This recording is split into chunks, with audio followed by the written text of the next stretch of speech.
माझ्यासोबत त्यांनी ते थोडंसं फसवणूक केली होती आणि मला बोलून आणि माझ्यासोबत त्यांनी असं म्हटलं की भाई मला बोलायचं आहे, माझा नवरा चांगला नाही आहे, तो महाराज आहे असं बोलून मला त्यांनी बोलली ते ATM वर भेटली म्हणून. नंतर मी काही प्रतिसाद दिला नाही, तरी पण त्याचे फोन मेसेज यायला लागले, तर मी रिप्लाय दिलं त्याला.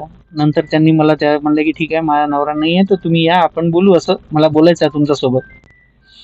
तर मी गेलो होतो, त्या नवऱ्याने आणि बायकोनी संगमत करून मला पकडलं आणि जबरदस्ती माझे फोटो काढून मला ब्लॅकमेलिंग चालू केलं की भाई मी तुम्हाला आता सोडणार नाही, तुम्हाला असं आहे तसं आहे, तुम्ही असं केलं, आमचा पत्नीचा विनयभंग केलं. तर मी त्याला म्हटलं की बा मी काहीच नाही केलं, बघून घे तुझ्या पत्नीला. त्याने बोलवलं मला, मी नाही आलो स्वतः, तरी पण तो ऐकला नाही आणि त्याने पैशांची डिमांड चालू करून टाकली. रोज रोज रोज रोज पहिल्यांदा 3 लाख रुपये घेतले, नंतर त्यांनी पैशाचा वारंवार तोंड फाडू लागला. शेवटची मी थाकून हारून मी कंटाळून आत्महत्याची आता विचारच केला होता की आता मी संपलो. पण भगवाननी मला थोडीशी हिंमत दिली आणि लोकांनाही जागृती करायसाठी की बाई असं घाबरून काही हल तर होणार नाही आहे आत्महत्या करून.